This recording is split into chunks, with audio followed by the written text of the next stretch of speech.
Now I want to turn to Richard Reiss from New York City Atlas, who can tell us about the game that he's created, Energetic. So go ahead, Richard, please. So we developed a board game about the future of New York City in 2018. You're building 16 gigawatts of zero carbon energy to power New York. Instead of talking about reducing carbon, we skipped that step. We just wanted to show how you could build the power, because that's really what it comes down to, along with changing behavior to match the power that you have. And as it turns out, this is a really good way to do it because it crosses over the political boundaries, because people like problem solving and they like building things. So if you can show the challenge of actually providing zero carbon energy, you get a lot more discussions going, and you don't get stuck on the idea of, the way you learn about the reason for reducing emissions through the process of building the zero carbon energy. You also learn how hard it is to produce energy, which is really the bottom line with climate change.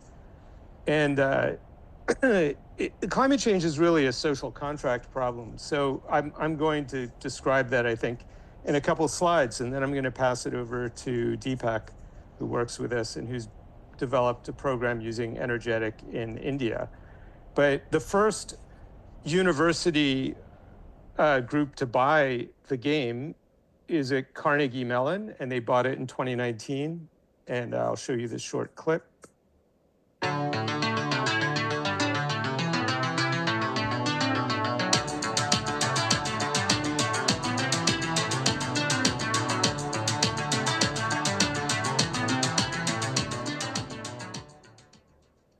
I'm trying to encourage engineers to think beyond the engineering concepts that they're used to thinking about, and more about like the social context in which engineering systems have to operate. I've used Energetic in a class on sustainable energy systems. It's a senior undergrad and master's level class where we cover broad issues regarding energy sustainability. So it's a very big picture overview of energy systems. I tested it with my PhD students before using them in the class, and they really had a lot of fun. We had different groups because it's only a 4-player game, and at that time I had about 12 PhD students, so we had to have several groups playing. It's a collaborative game instead of playing against each other. I've used the game 3 years. It's been a good way to have students think about what they've learned in class and think a little bit more holistically, and because it enables a lot of discussions, especially the undergrads, like it clicks.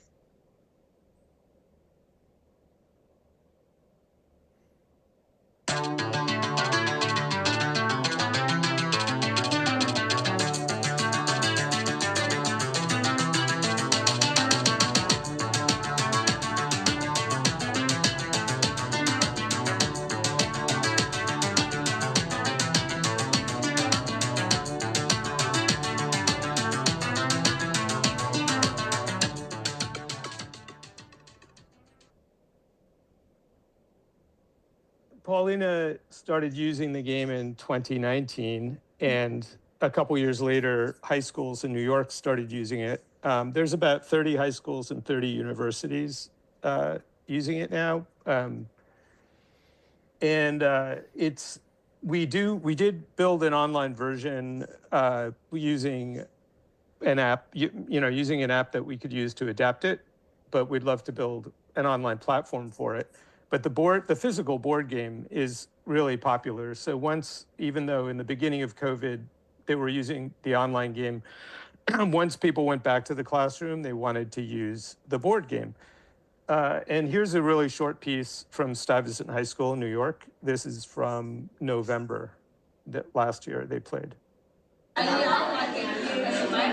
How many gigawatts have you guys built up? We just reached 13. 8.5. 9.5. 16 gigawatts. 15. 14. Yeah, 14. And what year are you guys on? 2041. 2036. At 2036. 2035. 2036, I would say. Yeah.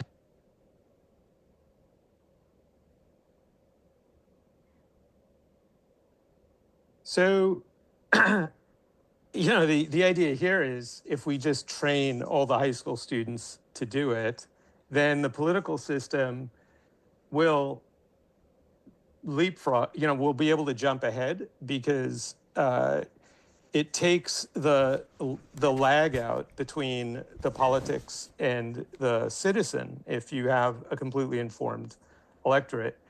But I'm just gonna skip forward. Oh, and this, by the way, is Jonathan's program at Vanderbilt. They also use energetic. I'm just gonna skip through a couple slides and I'm gonna pass it over to Deepak. This might have shown up in your inbox today because if you have Hansen on your, getting his newsletter, things are going faster than, than even people following the issue might be aware of. On my little Zoom windows covering the important part of this, but basically we're breaking temperature records in the wrong way. This is a project in the UK based at Cambridge University called UK Fires that some of you might be familiar with.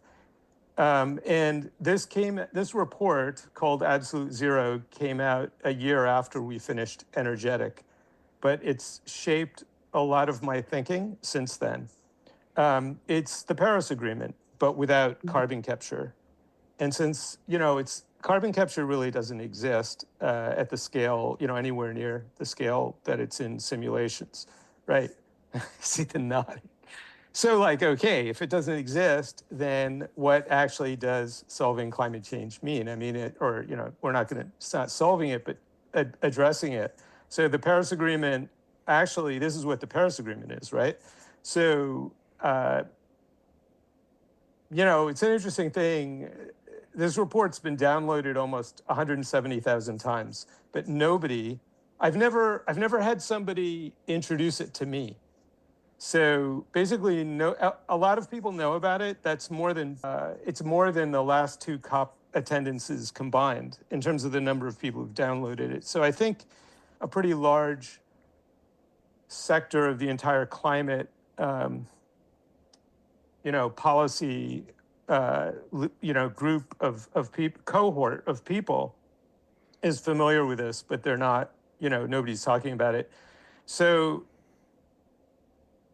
another thing you guys might have heard about, might have noticed in the last couple of weeks, is that Elon Musk is embedded in the U.S. government now, and he's got these guys going through the infrastructure of the government, the tech infrastructure, and sorting things. Basically, we don't really know what he's going to do, but basically control the payment system of the government. And at least I'm not sure where they're all from, but this guy Gavin Kleiger is a Berkeley computer science, recent Berkeley undergrad in computer science, super bright guy, I think. These are tech, they're young tech workers. I think several of them came from Twitter, from X, probably in the more recent round. He basically put a team together from, the people in his world. Most of the people in Musk's world, his workers, were backing Harris. He's a very educated workforce. It's the most educated workforce, right, in the world, and, along with other, banking, the other groups that basically draw from top universities.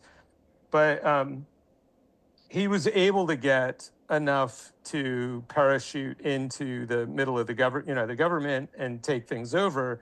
And I'm describing this because I'm trying to help us get a more holistic understanding of what's happening, which is not lack of information about climate. Elon Musk is a climate change industrialist. His fortune is based on US government policy to address climate change because the Obama administration rescued Tesla, bailed out Musk with loans twice in order to keep an electric car company going. And then they subsidized Tesla through carbon credits. So, you have to understand that in the US government, before Musk, there was total understanding. And now that Musk is in there wrecking things and Trump is, is going to reverse US policy, it's done by people who have full comprehension. And so, the social contract part of it is the key part. It's not a lack of climate information. And I came into this also with the idea of let's learn individual emissions, which I think the UK fires that this slide is key to understand how much we have to change. But you need consent for change, right? So all of these guys we're looking at here, they've heard of Greta Thunberg, right? But they don't, but they've bought into a different idea, right? So I think a big goal for us in terms of education is to reach those groups, the skilled groups that are going to go one way or another. You have to build consent for a very rapid change, as you guys know, if you've been working on emissions, both at the individual level and the national level. People have to, in a 1 year span of time, completely change their comprehension of life. And the brighter you are, the bigger the difference is, right? Because you're either going this way or you're going to Goldman Sachs, or you're accepting this, which is nothing like anybody I know is prepared to accept, right? I don't know anybody who's, right. It's so that's what I've really been focused on much more. And just in terms of how our game works, I'll just jump through, the most interesting part here is I'll just show you this really quick, and I'll jump over to let Deepak go. And is that so I went to one of New York's selective science schools, Stuyvesant, which is actually where they were playing in that clip. In my AP physics class, two of my close friends became Trump supporters because of the same dynamic. They're very wealthy. If you have good STEM skills, you probably work for a bank, and one of them, they do.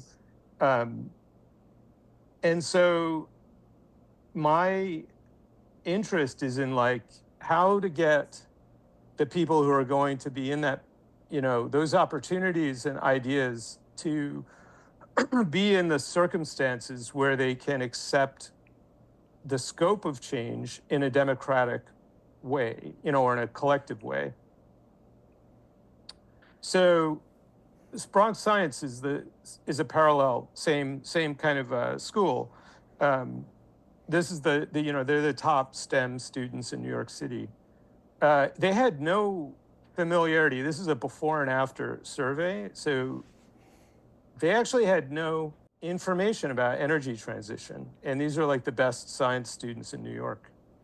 So there's the after.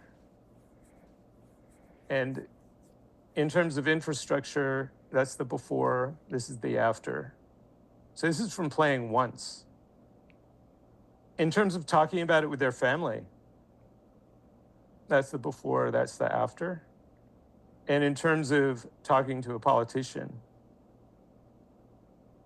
so they're still not that excited about talking to a politician, but we got someplace. So I'll stop there. And if there's a chance for Deepak to briefly describe about energetic in India, the other huge pivotal thing, because India is building its energy system, it would be great. Sure. Thank you, Richard. Yeah. And I realize we're past the top of the hour. Some people are going to have to leave. We're recording, continuing to record, and we will share this with everybody. So go ahead, Deepak, and if you have to leave, you have to leave. If you can stay, great, and we'll keep going for as long as people want to keep talking. So go ahead, and thank you, Deepak, for joining us very late in the night in India. Hey, thank you. And it so happens that I'm not in India. And I'm in Austin, Texas at the moment. And so it's okay, well, that's good. quite in the morning, and that's fine. But thank you. Let me quickly share my screen, and then I'll keep this quick. Okay, is my screen visible? Yes. Okay. Yes. So I'm just going to spend hopefully 2 to 3 minutes very quickly to kind of show how we have been experimenting and then evaluating where and how the game fits. And just coincidentally, I happened to do quite a bit of testing in late 2023 and most of 2024 across India and Europe. So I come from Google, and so one of the first places that we wanted to kind of see an impact is as more and more software is also being developed and the computational type of solutions are being explored. How do we work with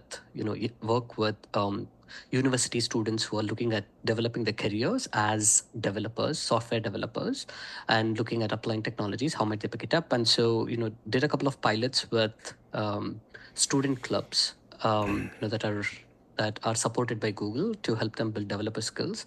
And so there is this major competition that they run, and so plugged the game in at a very early part for students to help understand a little more about climate change, and so that they could then bring all that knowledge and participate in that particular contest to produce solutions aligned with sustainable development goals. Overall, what I found is that the reactions and the learning that the students were showing is very high. The study is still undergoing to kind of see what type of impacts they're going to be creating, but this is underway. We also want to develop workshops, and so a good chunk of what I'm describing is all work in progress. So these are all existing efforts. So we are looking at designing workshops. So think about the gameplay for about 2 to 3 hours, so 2 to 2.5 hours, followed by a discussion component, workshopping component, something that is going to help them build on the learning from the game and then apply what is it that they are doing. So these photos that you're seeing is from IIT Bombay, and we got the students to kind of do post the gameplay to do a reflection of where might they apply that particular set of skills that they have, the learning that they have from the game. If they're going to look back into the internships that they have completed, how might they bring in a bunch of recommendations, and what might they do for the next upcoming internship or a full-time job that that they're going to take up. Very interestingly, and I had a chance to test this in just actually a tier 3 city called Sagra in the southern part of India. And I found that the students loved the game. One would assume that, if you go into the interior parts of many of these countries, students who have not even stepped on a plane, who have not even stepped outside of the borders of the district or state, might not have much exposure. And that is the case. Yes, they don't. But they were able to pick up the elements of the game because they were able to mirror the experiences inside the game and the trade-offs with what they were seeing around them, with the nature of economic impacts, the nature of economic, political, social and environmental transformations, that was actually happening around them. So the students loved it, skipped lunch, for instance, and just stayed back, wanted to continue, for much longer. We also have been plugging the game into a couple of other areas. One is a particular program run by a nonprofit, to kind of bring young students and early career professionals to work at the ward level with local corporations. And they applied the learning from the game to understand how to look at multi-stakeholder collaborations. There are growing communities in India. One of them is called the Climate Party, and we plug the game into multiple of these events. So it's a lot of professionals who come to attend these particular parties, and the game was a great way as both icebreakers and for people to simply bond over stuff. What was very interesting is, in about 15 to 20 minutes, we actually see the language change within the group. They go into talking, about like bro, dude, and I mean, just like a very, very friendly language beyond genders, by the way. So it was a bunch of interesting insights. And then one other area that I'm also diving into, which is a continuous partnership, is for women in climate and looking at building, groups that is investing in growing, women talent.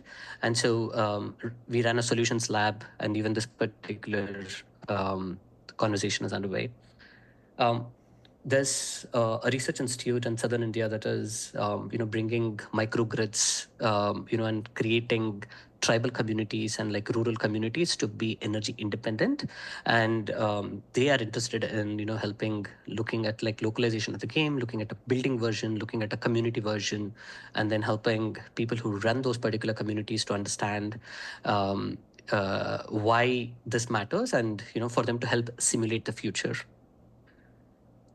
And then lastly, slowly we are seeing integration of this in the curriculum. Right now, there are 3 schools, right, including Flame University Pune, and Pratibha is on this particular call, who is, a young, phenomenal undergraduate scholar. And she, along with her professor, is running the game for their own students at the university. And they're also going and approaching other universities in the city, one of which is NICMAR, that focuses on construction management and research. And they had a very positive experience, just posted on LinkedIn about it. And right now, there is also a capstone course, a class in Mumbai that is looking at creating playbooks for game adoption by educators and those who work at public agencies like governments. So this is also underway. Here's just like an overall list of different schools, and this is what we have so far. So on that note, thank you for listening, and back to you, David.